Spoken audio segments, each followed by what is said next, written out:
السلام عليكم ورحمة الله وبركاته. اللهم صل وسلم وبارك على الحبيب المصطفى صلى الله عليه وسلم. ازيكم يا حبايبي، عاملين ايه؟ رب تكونوا بخير وفي احسن حال دايما. قبل ما نبدأ الفيديو بتاعنا اذكروا الله، الا بذكر الله تطمئن القلوب، لا اله الا الله وحده لا شريك له. النهارده الفيديو بتاعنا حلو جدا جدا، وان شاء الله هعمل لكم دراسه جدوى النهارده عن 100 فرخ بياض.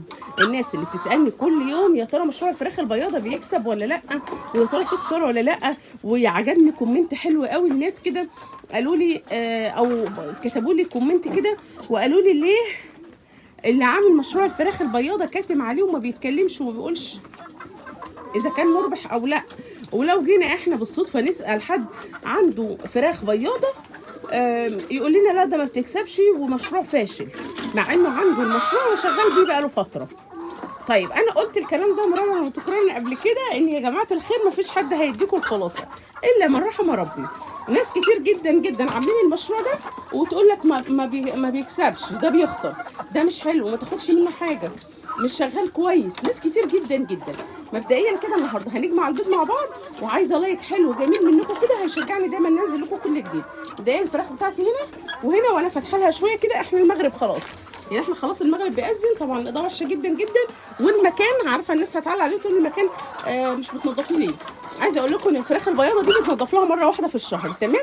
انا بقى كرم مني يعني بنضف لها مرتين في الشهر، ماشي. لكن هو ممكن يتنضف لها مره واحده في الشهر، وممكن تنضف في المزرعه عندنا بننضف ما بننضفش يعني تقريبا كده، ما بنشيلش غير كل سنه مره. الفرشه بتاعتهم ثابته زي ما هي. وده طبعا عايزه اقول لكم ان كمشروع يعني مش متعب خالص بالمره. كل الحكايه وكل اللي هتعمليه هتحط ميه واكل وبس، مش هتحط اي حاجه تانية. وعشان البيضه بتاعتك تبقى حلوه وطعمها جميل وزيها زي الفراخ البلدي ونقيه كده، ما تحطوش اي ادويه ولا فيتامينات ولا اي حاجه خالص خالص. طالما الفراخ واخده كفايتها في الاكل بتاعها او واخده برنامج الاكل بتاعها مظبوط، يعني اضمن لك 100% ان هي تجيب لك انتاج بيض ما شاء الله ما حصلش. عندي انتاج البيض دلوقتي 90%، تمام؟ هعمل لك النهارده دراسه جدوى على 100 فرخ، وهقول لك اذا كان 100 فرخ دول هيكسبوا ولا يخسروا. بس مبدئيا كده عايزه اوريكم شكاره العلف اللي انا بستخدمها للفراخ بتاعتي اللي تديني اعلى نسبه انتاج. نطلع بره كده واوريكم شكاره العلف. امسك الشكاره دي كده افردها. بصوا انا بستخدم، سيبوكم من كلمه الايمان دي خالص وخليكم في بياض انتاجي 18%. انا بستخدم بياض انتاجي 18%. ده طبعا لمرحله الفراخ اللي بتبيض، لكن لو لسه بشاير ما بيضتش هتستخدمي 18، بس هتستخدمي هنا مش انتاجي، ما قبل وضع البيض اللي هو التحضير. يعني بتحضري الفرخه بتاعتك لانتاج البيض، عارفين العلف بتاعهم فجايين واقفين حول الشكاره عشان عارفين العلف بتاعهم. يبقى العلف اللي انا بستخدمه بياض انتاجي 18%. لو لسه ما بشرتش عندك الفراخ فاستخدمي تحضيري اللي هو ما قبل وضع البيض، مش بيتكتب عليه تحضيري، هو بيتكتب عليه ما قبل وضع البيض، تمام؟ تعالوا كده ندخل نجمع البيض مع بعض. وطبعا انا مطلعه الفراخ بتاعتي تتشمس شويه، احنا خلاص المغرب بيأذن، فالمغرب هيأذن خلاص. وجمع البيض بتاعنا الصبح. انت جايب كام بيضه من قدام الفراخ الصبح؟ 40. طيب تعالوا كده هنسمي الله وندخل نشوف البيض بتاعنا. طيب هنحسب النهارده دراسه جدوى حلوه كده وجميله عن الفراخ بتاعتنا. بسم الله، هنسمي الله. ادي كده 3 4 5 6 اهو 6. ادي كده 8. ادي كده 10 12 كده 14 16 18 كده 20 21. تمام كده 21 كده 23 كده 25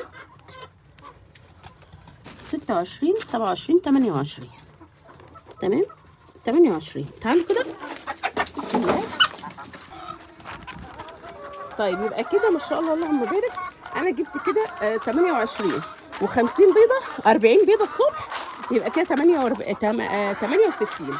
تمام 68. قولوا جابت 9 يعني 68 و9 69 لا 67 و10 77 بيضه. طب 77 بيضه انا عندي هنا 95 فرخه تمام، فيهم 90 صافي بياض وفيهم حوالي 5 أو 6 اللي هو البلدي تمام في المكان ده. طيب انا عايزه احسب لكم واقول لكم ان انتاج البيض عندي كده 90%. يعني لو عندك 100 فرخه كاملين هتاخدي منهم 90 بيضه تمام. طيب 90 بيضه هنحسب كده مع بعض اللي بياكلوه. ال 100 فرخه بتاكل معايا من 10 ل 12 كيلو علف تمام، عشان الفرخه بتاكل 100 جرام ل 120. فانا يوم بحط لهم 10 كيلو ويوم بحط لهم 12 كيلو، مش كل الايام زي بعض. يعني انا مثلا حطيت النهارده 10 كيلو فبكره بحط 12 كيلو، بعد بكره بحط 10، ممكن 4 ايام في الاسبوع احط 10 كيلو و3 ايام احط 12 كيلو تمام. لو سوينا الحسبه كده هنقول 11 كيلو علف في اليوم. كيلو العلف النهارده ب 16 جنيه البياض اللي انا بجيبه ده تمام. 16 جنيه 16 في 11 هنحسبهم مع بعض. 16 كيلو 16 جنيه في 11 كيلو علف. هنحسب مع بعض تمن احسب كده 16 في 11 176 جنيه اكل الفراخ يوميا. قول 175 جنيه عشان مش ما نتلخبطش يعني. 175 جنيه. انا بجيب معايا النهارده 90 بيضه اللي هو 3 اطباق من البيض يعني. فلو قلنا مصاريف الفراخ بتاعتنا وليكن 180 جنيه. طبق البيض الابيض النهارده طبق البيض الابيض النهارده ب 160 جنيه تمام. طبق البيض الابيض ب 160 جنيه. فلو حسبنا الثلاث اطباق بيض في 160 هنقول 150 وليكن 150 جنيه. ف 150 جنيه يعني الثلاث اطباق ب 450 جنيه كل يوم. نحسب الاكل اللي بياكلوه اللي هو 176 جنيه هنقول 180 جنيه تمام. 180 جنيه ننزلهم من 450 جنيه البيض اللي بيجي يوميا. يبقى كده باقي او صافي المبلغ 270 جنيه. طيب ال 270 جنيه دول لازم يتشال منهم حاجه كل يوم لاساس الربح او اساس المشروع اللي احنا جايبينه. يعني احنا عملنا المبلغ اللي حطيناه في الفراخ دي مش قليل. ال 100 فرخه دلوقتي بيطلعوا بحوالي 27000 جنيه. فانا ممكن اشيل مبلغ من الفلوس دي لاساس ثمن الفراخ اللي انا حطاها واساس ثمن المشروع.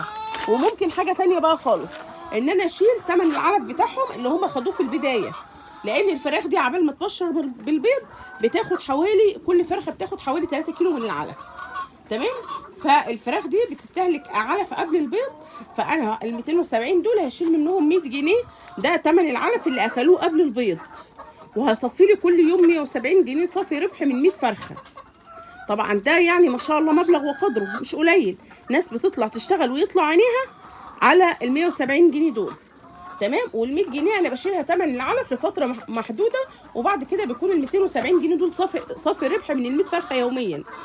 انا عندي ناس كانت واخده مني فراخ بياضه ما شاء الله ربنا يبارك لها ويزيدها، قالت لي والله سيبنا الشغل وتفرغنا للمشروع تماما. اولا كده المشروع مش محتاج اصلا مجهود ولا محتاج ان انت تضيعي وقت عليه خالص. المشروع محتاج اكل وشرب مره واحده في اليوم وتجمعي البيض مره واحده في اليوم وخلاص. مش محتاجه ايجار ولا كهرباء ولا اي حاجه. انا واحده من الناس مش حاطه لهم اضاءه، بس لو حطيت اضاءه انتاج البيض ممكن يزيد عندي اكتر من كده. بس هو المكان عندي ما فيهوش اضاءه خالص، ومناعتهم حلوه وزي الفل وما شاء الله عليهم. شغالين انتاج بيض والعرف بتاعهم احمر حلو جدا زي ما انتم شايفين، مع ان عندي فراخ كبيره في العمر. بس حبيت انوه عن المشروع ده واقول لكم ان هو مربح جدا جدا وبيجيب اكله بزياده كمان، عشان الناس اللي نفسها تبدا فيه وخايفه. طبعا لما الناس الاهالي بدات تعرف المشروع وتشتغل في بيتها وتجيب وتكلف في بيتها، رفعوا سعر الكتكوت الشركات وسعر والمزارع كمان رفعوا سعر فرخه جدا جدا لما اتعرفت اكتر. وده برضو الناس بتجيب لانها جربت ودقت نجاح المشروع ده. حبيت كده اعمل لكم دراسه جدوى عن المشروع اللي عندي انا في بيتي، عشان مفيش حد يقول لي انت بتتكلمي في المشروع او بتتكلمي ليه او بتعملي ليه. لا، المشروع ده بناء عن تجربتي معاه. والفراخ دي لو بتخسرني هبيعها من الصبح مش هخليها. رقم واحد كده انا ما بصورش عليها كتير اصلا، تاني حاجه ممكن اصور على اي حاجه تانية من الطيور اللي موجوده عندي، فمش لازمني تصويرها عشان مفيش حد يقول لي انت جايباها عشان تصوري عليها. لا، انا ممكن اكون مثلا كل شهرين مره لما بنزل فيديو ما بجيبش ربح اصلا عليها، لكن بما يرضي الله وبما يرضي ربنا وبناء عن طلبكم، وكمان بعد تجارب الناس اللي اخذت الفراخ دي وما شاء الله عملتها مشروع تاكل منه عيش فعلا، وربنا كرمها منها. فانت لو متاح عندك ان انت تعملي المشروع ده، اتوكلي على الله واعمليه في اي مكان، حتى لو اوضه على سطح على سطح اوضه فوق في الدور السادس زي ما انا حطاها، منها للشمس مش بتتاثر خالص ومناعتها قويه جدا.